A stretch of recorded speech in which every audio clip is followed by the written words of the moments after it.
I want to go from like the person out there that has started to achieve a level of wealth. And we'll talk about that in a second about like, what is that level in your experience and stuff like that. But like enough where they're like, this is getting complex, right? I've got my family and that's a lot. And I want to spend the bulk of my time there. I got my work, my businesses, whatever those are. Now I got this third thing that just seems to be like eating and gnawing at me with time and all these things that I'm forced to do because I want to be a good steward. Like, talk to me about like, what is a process that someone goes through when even evaluating like, what is my team around me today? Why would I need this? I think the first place that you start with as you start to pursue a family office is that question of, why am I doing this? Why am I spending my time doing these things? These are not the highest and best use of my time. These are not focused on running my business. This is not focused on my family. This is not focused on the generous endeavors that I want to do with my time and my resources. This is, they're it feels like a distraction, these things. Totally. And yet they are so very important. If you're not dealing with them, things are falling through the cracks and you're not setting yourself up well for the future. Right. So I often say for the family office client, you're looking for somebody who has the money and not the time to get everything done in and is really feeling that time constraint on their resources. One of the things people don't connect enough is if you need a family office, you're probably pretty well versed in business, whether you're high up in a business or you own a business or it's a family business, whatever it may be. But as you get to a level of complexity and wealth, the best way to describe it is it has become its own business. Right. And I think that one of the things that people need to just realize is like, if you're the CEO, a founder CEO, like I remember starting different businesses.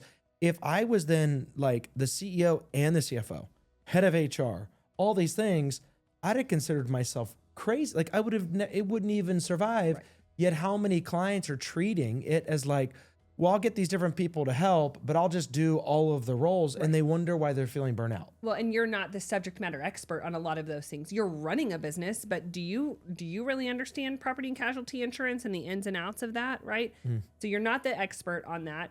And to your point, you are the head of your family. You're the CEO of your family.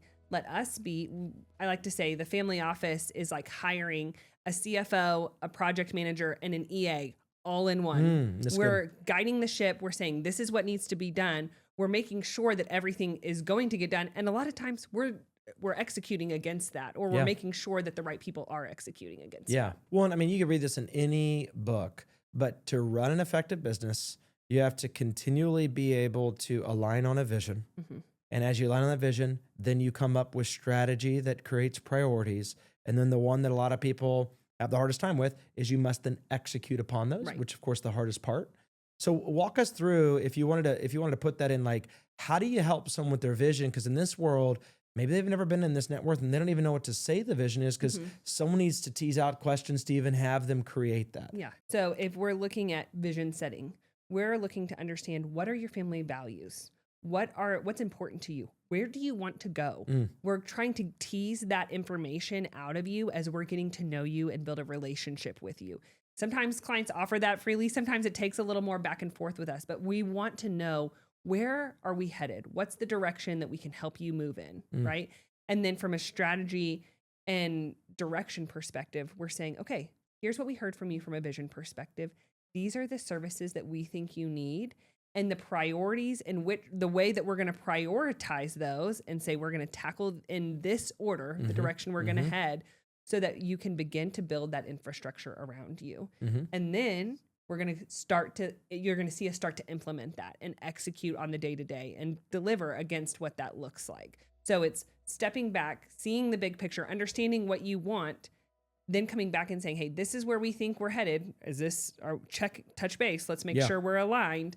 And then we're going to go move against that and actually implement and deliver on it.